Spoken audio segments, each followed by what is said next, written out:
যার উপরে গণভোট হবে জুলাই জাতীয় সনদ যেটা স্বাক্ষরিত হয়েছে, সেটা তো এই সনদে নাই, সেটা গতকালকে সুপারিশের মধ্যে নাই। আছে হলো যে সমস্ত প্রস্তাব ঐকমত্য কমিশন এবং 2-1টি দল দিয়েছিল, সেই প্রস্তাবগুলো যেন ওনারা সরাসরি ওই আদেশের মধ্যে, খসড়া আদেশের মধ্যে তারা অন্তর্ভুক্ত করলো। তফসিল হিসাবে বলা হলো এই 48টা দফার উপরে গণভোট হতে হবে। এখন সেই আলাপ তো হয়নি আমাদের সাথে। ঐকমত্য কমিশনে ঐকমত্য হয়েছে with note of dissent certain পয়েন্টসে, যে সমস্ত রাজনৈতিক দলগুলো এই সমস্ত নোট অফ ডিসেন্ট দিয়েছে, সেই সমস্ত নোট অফ ডিসেন্টগুলো তারা ইশতেহারে, নির্বাচন ইশতেহারে উল্লেখ করবে। আপনারা দেখুন সেই ছাপানো বই যেটা আছে, সেই ইশতেহারে উল্লেখের পরে যদি জনগণের ম্যান্ডেট প্রাপ্ত হয়, সেগুলো তারা সেভাবে বাস্তবায়ন করবে। তো জাতীয় ঐকমত্য কমিশনের উদ্দেশ্য ছিল ঐকমত্য প্রতিষ্ঠা করা। এখন এখানে এসে এই অবস্থায় জাতীয় ঐকমত্য কমিশন যে সমস্ত প্রস্তাব দিয়েছে, সেখানে শুধু জাতিতে বিভক্তি হবে, অনৈক্য হবে এবং এখানে কোনো ঐকমত্য হবে না।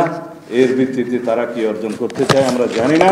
এবং যে সমস্ত প্রস্তাব নির্বাচন কমিশন থেকেও একটা অধ্যাদেশে আরপিওতে এসছে, তাতেও আমরা লক্ষ্য করেছি যে উদ্দেশ্যমূলকভাবে নির্বাচন সংস্কার সংক্রান্ত কমিশনের একটি অনালোচিত প্রভিশন সেখানে অন্তর্ভুক্ত করে আরপিও অর্ডিন্যান্সটা পাস হয়েছে, সেটা এখন অর্ডিন্যান্স হওয়ার অপেক্ষায় আছে।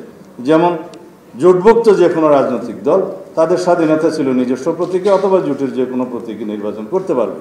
হঠাৎ করে তারা একটা অগণতান্ত্রিক পদ্ধতিতে বলে দিল যে জোটভুক্ত হলেও তাদের নিজস্ব প্রতীকের নির্বাচন হতে হবে। দেখলাম আরেকটি রাজনৈতিক দল তাকে সমর্থন করে যাচ্ছে। তো এটা পক্ষপাতমূলক আচরণ আমরা আশা করি না। আমরা অন্তর্বর্তী সরকারকে তত্ত্বাবধায়ক সরকারের ভূমিকায় দেখতে চাই।